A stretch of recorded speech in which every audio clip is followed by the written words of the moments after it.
C'est une affaire qui tombe mal pour l'Union européenne. Les institutions craignent une interférence russe lors des élections du mois de mai.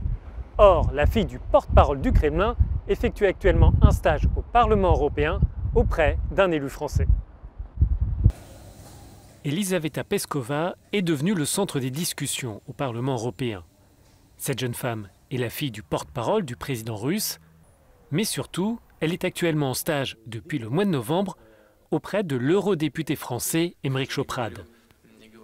L'ancien conseiller pour les affaires internationales de Marine Le Pen assure qu'elle n'a accès à aucun document sensible. En tant que patriote français, en tant que citoyen français, je ne prendrai aucun risque pour la sécurité de mon pays et de l'Union européenne concernant des données confidentielles. Il est scandaleux d'accuser cette jeune femme d'être une éventuelle espionne au Parlement européen. Certains députés ne cachent pas leur effarement. Ils soulignent que les relations avec la Russie se sont détériorées ces dernières années. Ils appellent d'ailleurs le Parlement à revoir ses conditions lors des procédures de recrutement. Dans des organisations de sécurité comme l'OTAN, les critères sont clairs. Il n'y a rien de personnel dans ces critères.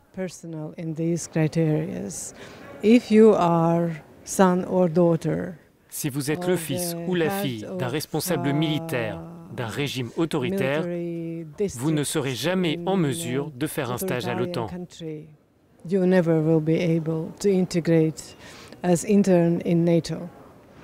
Le Parlement assure que la jeune femme n'a pas eu accès à des documents confidentiels.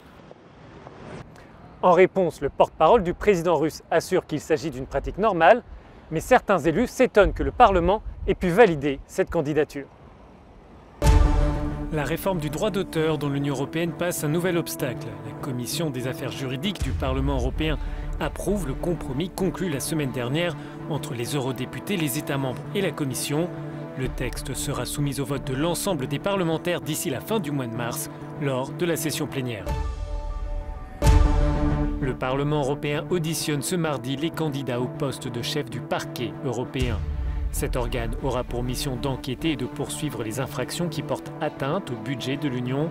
Le procureur pourra mener des procédures contre la fraude et la corruption. Le parquet européen devrait être opérationnel d'ici 2020. La suspension du gouverneur de la Banque centrale de Lettonie n'est pas conforme aux règles européennes. Selon la Cour de justice de l'Union, les autorités lettonnes n'ont pas apporté de preuves suffisantes concernant les accusations de corruption et de trafic d'influence. Les juges décident donc d'annuler l'interdiction.